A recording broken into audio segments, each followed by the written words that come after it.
Lah kan emang dia udah pergi Rojali, lu bagaimana sih? Kan udah pergi, di safe house namanya Mali. Hola netizen yang tercinta, Nikita Mirzani menantang saksi yang disebut Razma Nasution berasal dari luar negeri untuk bertemu dengannya. Hal itu disampaikan Nikita Mirzani setelah meminta perlindungan ke LPSK untuk Laura Mezani. Nikita Mirzani pun seolah menyambut kesaksian para saksi yang akan dihadirkan Razma Nasution. Sayangnya Nikita Mirzani tidak memberitahu apa yang akan dilakukan apabila bertemu dengan saksi-saksi dari Razma Nasution. Sebelumnya Razma Nasution menyebut memiliki beberapa saksi dari Inggris dan Belanda yang mengetahui kehidupan Laura Mezani semasa mengenyam pendidikan di luar negeri. Saksi-saksi tersebut akan memberikan keterangannya untuk meringankan Fadel Bajide atas laporan Nikita Mirzani. Nah, gimana nih menurut netizen yang terhormat? Silahkan berkomentar ya. Nikita Mirzani kabarnya telah dilaporkan ya, dilaporkan oleh Rasman, dilaporkan oleh keluarganya Fadel ya. Saran saya Nikita Mirzani tetap fokus pada perkaranya. Loli, laporan di Jakarta Selatan ya, ignore aja, tidak usah dilayani dan tidak usah ditanggapi ataupun digubris, biarkan saja ya. Yang penting kasus Loli beres, kita semua support dan dukung Nyai. Guys, kalian tuh gak kemarin Fadel kan dipanggil ke Polri ya. Nah, terus dia berdua tuh sama abangnya. Dan ditanya-tanya lah wartawan, dia gak tahu malunya pas penutupan. Dia masih nyebut-nyebut nama Loli. Setelah itu, mereka ngapain? Mereka ngedance, sumpah ngedance kayak orang kesentrong. Kayak gak tahu malu. Dia pikir dia wartawan tertawa bersamanya. Rupanya wartawan tertawain dia. Sumpah nggak tahu malu banget. Nah, terus dan rumor yang beredar itu yang mobil yang dipakai itu mobil sewaan. Dan fun fact-nya lagi, ijazahnya si Rasman gak ada. Jadi kayak si Rahmat itu kayak ngibul gitu lah, kayak pura-pura jadi apa sih namanya? Pura-pura jadi pengacara. Jadi gimana pendapat kalian? Langsung aja komen di bawah. Guys, siapa di sini yang ngikutin kasus perkembangan dari Laura atau anak dari Kak Nikita Mirzani? Nah, kali ini ada yang berkomentar di salah satu TikToknya. Kita lihat sama-sama ya komentarnya. Bisa kelihatan kakak-kakakku semua, seandainya Laura tidak membela Antonio, seandainya Laura tidak tinggal dengan Mimi Eda, seandainya Laura tidak nembak Fadel, kasihan mereka semua dihujat habis-habisan karena nampung kamu.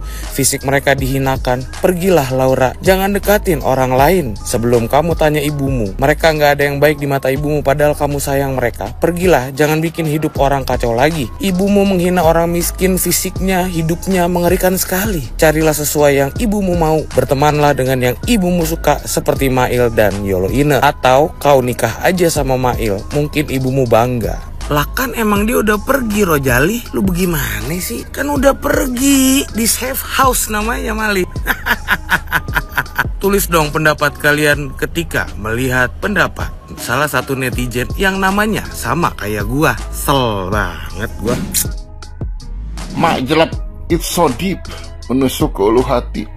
Au, begitu cikitiu, menyakitkan, singkat, padat, jelas, menusuk. Nah iya bener, dari bunting 9 bulan sampai brojol, ganti pampers, ganti popok, nyusuin, netein, ngegedein, ngempanin, nyekolahin sampai umur 16 tahun. Emang gawainnya siapa? Hansip, Pak Camat? Kan kagak, emaknya, single fighter, single mother.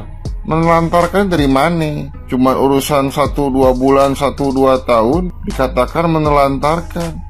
Itu yang terlihat di mata lu, Mang Asep, Mang Iding. Emaknya bekerja di belakang layar, yang kagak perlu diumbar kayak lu ngebacotnya, diumbar semua. Makanya jangan enteng bener tuh bacot ngomong menelantarkan. Situ oke. Makanya kalau ngebacot itu jangan berdasarkan apa yang terlihat di mata. Belajar melihat apa yang tidak terlihat oleh mata. Karena ada banyak hal yang terjadi dan dilakukan di luar apa yang kita lihat. Masa gitu aja Mang Iding sama Mang Asep gak paham? Apa emang gagal paham? Atau memang tidak mau paham? Mang Asep, Mang Asep, Mang Iding, Mang Iding, kalian sungguh terlalu. Makanya sesuai konteks saja hadapi gugatan dan perkara yang ada.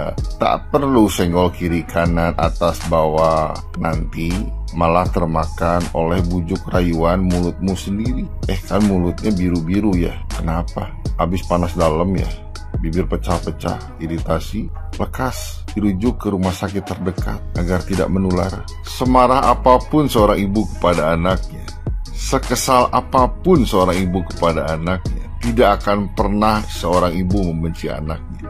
Tidak akan pernah. Sebesar apapun kesalahan anaknya, seorang ibu akan selalu memaafkan anaknya. Dan ingat, seorang ibu akan selalu menerima kembali anak, karena seorang ibu akan selalu menjadi rumah untuk anak. Akan selalu seperti itu.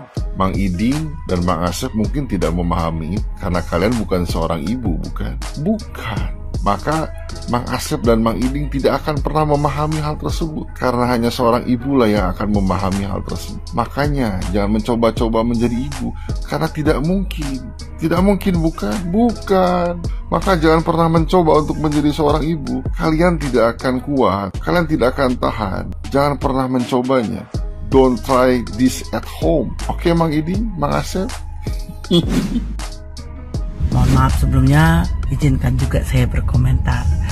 Saya tidak tahu melihat apa yang saat ini yang dilakukan oleh seorang lawyer, ya izin Bang Rasman. Yang saya ketahui ketika dia menjadi seorang lawyer, tentu ada hal yang mengatur dan mengikat yang namanya kode etik. Ada harus yang ia jaga di dalam hal dia menjalankan profesinya sebagai seorang lawyer. Yang saya ketahui betapa mulianya tugas seorang lawyer mendampingi kliennya dalam hal mencari upaya hukum dalam permasalahan hukum itu sendiri.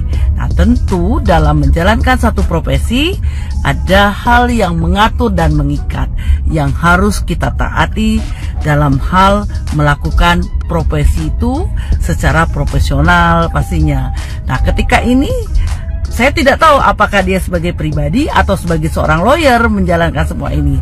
Tentu ada batasan ketika dia menjadi seorang lawyer. Hal yang tersebut yang harus ia lakukan tunduk dan patuh pada taat pada peraturan profesi yang ia jalankan, yang ia pasti punya satu ketentuan, ya. Ada hal yang mengatur dan mengikat sebagai seseorang yang sangat mulia, ya, tugasnya sangat mulia dalam hal menjalankan profesinya sebagai seorang pengacara, ya, advokat, orang yang mendampingi kliennya di dalam mencari permasalahan hukum, ya, mencari sesuatu hal, upaya untuk proses penegakan keadilan, penegakan hukum bagi orang-orang yang bermasalah. Nah, ketentuan itu pasti Bang Rasman sangat tahu. Ada yang namanya kode etik, dan itu harusnya kita taati sebagai seorang yang menjalankan profesi yang sangat mulia itu, ya. Ya profesional saja ketika kita sebagai seorang lawyer, ya hendaknya kita mendampingi dalam hal kapasitas kita sebagai seorang pengacara gitu loh. Mohon maaf ya, bukan menggurui, tapi tentu ada batasan, ada yang harus kita taati dan ada aturan main di dalam hal menjalankan tugasnya sebagai seorang lawyer. Izin ya, mohon maaf, hendaknya juga kita juga harusnya berpegang pada aturan yang ada di dalam hal sesuatu yang mengikat, yang mengatur bagaimana kebijakan kita sebagai seseorang yang menjalankan fungsinya sebagai profesi sebagai seorang lawyer, ya. Tentu hal itu ada batasan, ada aturan main dan ada batasan yang harus kita lakukan sebagai seseorang yang menjalankan tugasnya sebagai seorang lawyer. Terima kasih. Assalamualaikum warahmatullahi wabarakatuh.